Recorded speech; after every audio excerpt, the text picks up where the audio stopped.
Alright, what's up guys? Welcome to another D-Ras golf video. Right now I'm out at Eagle Valley in Woodbury, Minnesota. It's pretty much my home course now. We're going to go through a little bit here because I know some people have been reaching out, just talking about how do I get out of bunkers, how you play fairway bunkers, things like that. So we're going to go over some things as far as full shots, green side shots. It's not really as difficult as some may seem. Fairway bunkers can be a little bit harder just because you are taking a full shot. But let's dive right in. So basically how I'll explain it, before I was using a 7-iron, you can see my feet here. So what I was doing with the 7, I was still keeping it, pretty much center. Body was staying quiet, and I'm looking right here.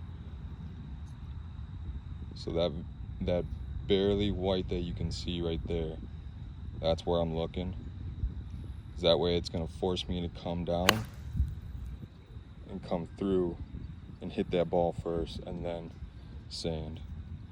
Biggest thing for me is when I keep my body quiet, the lower half, and I come through, a lot of times my hands kind of get a little quick, so keeping that body still, ball's going to come out a little left, so I aim just a tad bit more right when I come through, just because, like I said, body's staying still. When you come through, for me, face is going to be shut just a little bit.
Alright, so hopefully I kind of helped you guys a little bit here. Now we're going to move on to wedges.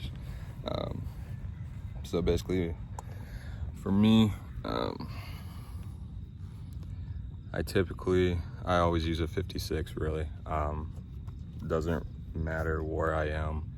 I think I've only ever really used a 60-degree, a handful of times when I guess it's really only if the embankment is steep and I really got to get it up quick.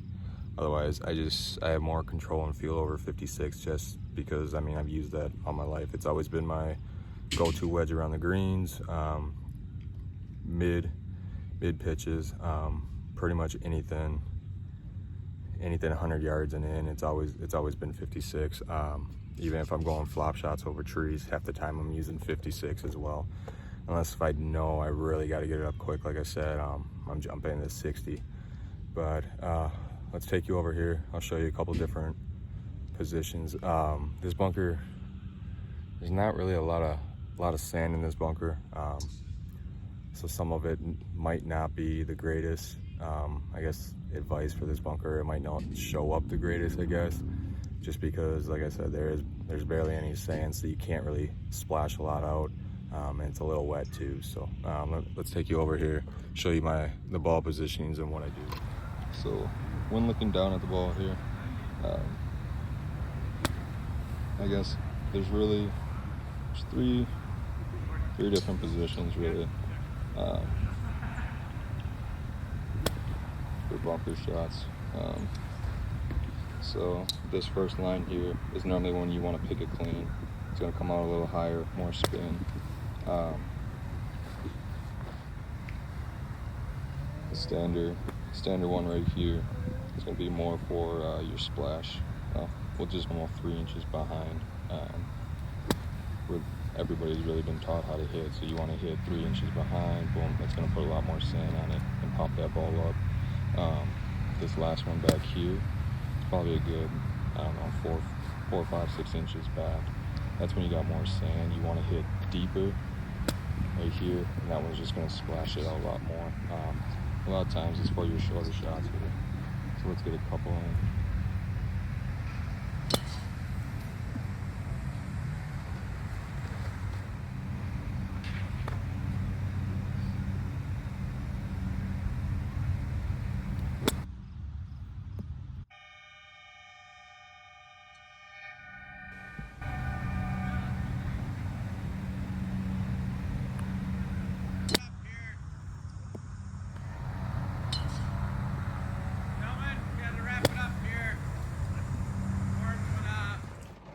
Alright, sorry for the rough cutoff.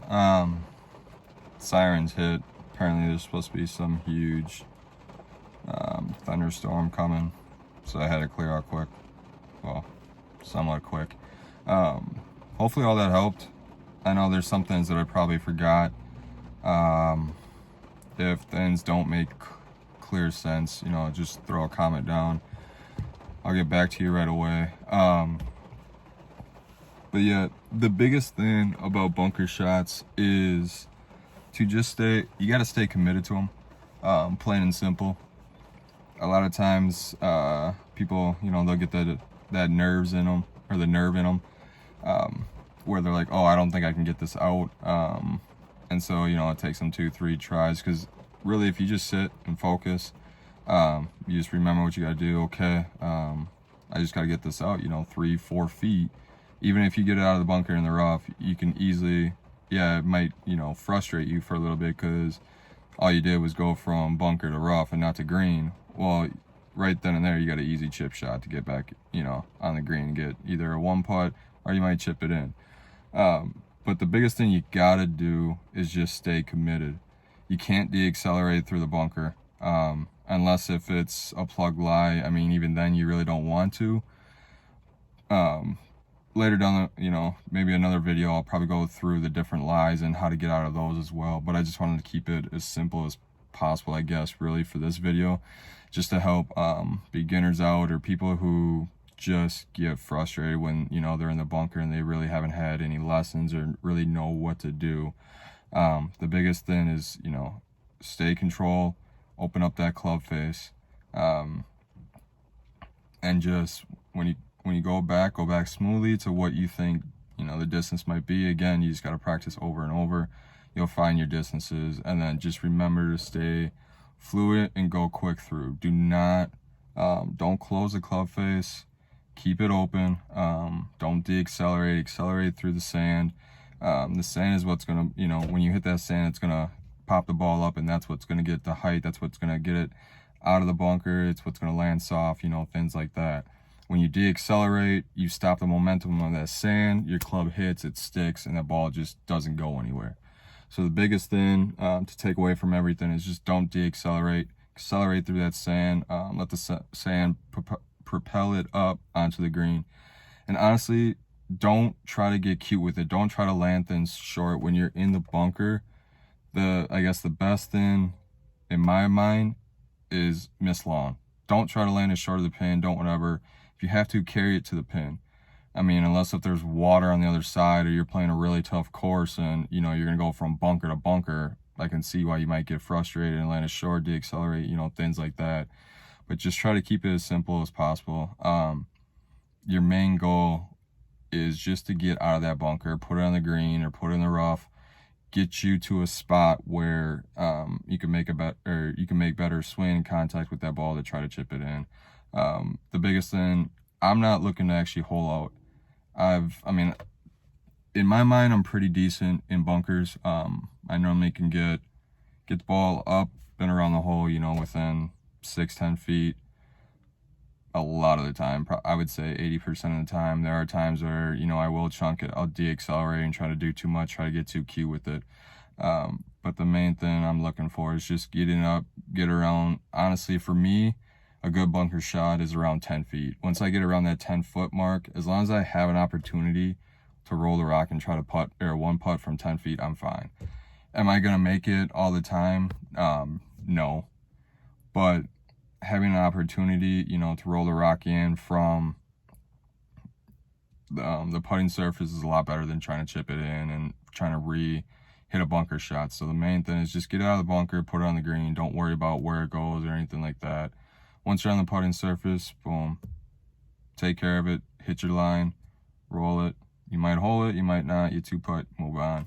But yeah, just biggest thing is don't be afraid. Don't be afraid of the bunker. It's going to happen. You're going to wind up in one every now and then. Just don't deaccelerate through. Accelerate all the way through, and, you know, you'll be good from there. So, like I said, if you have any questions, just shoot me a message, leave a comment, you know. And then until next time, see you guys.